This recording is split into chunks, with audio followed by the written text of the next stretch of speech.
Welcome to the Banker Lamp. Please enjoy the video.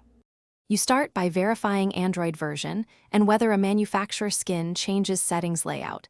This matters because menu names differ. Once confirmed, make sure your device is unlocked and on Wi-Fi so updates don't interrupt.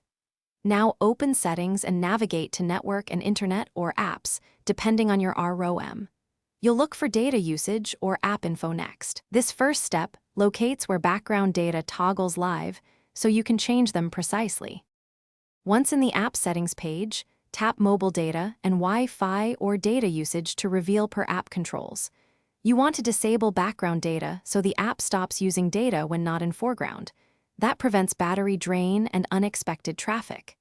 If there's an unrestricted data usage or allow in background toggle, turn that off as well. Make sure to repeat for apps you suspect of heavy background usage. These toggles are the core controls for removing background data access. Finish by checking system-level controls. Enable Data Saver in network and internet to block background data globally, but whitelist any essential apps if needed. Then open battery optimization to ensure apps aren't exempted from restrictions. If they are, set them to optimized. Once done, reboot your device so all settings apply cleanly. If background traffic persists, clear an app's cache and force stop it. Then monitor data usage for a day or two to confirm the restriction worked. Thanks for watching. If this was helpful, leave a like and consider subscribing. See you next time.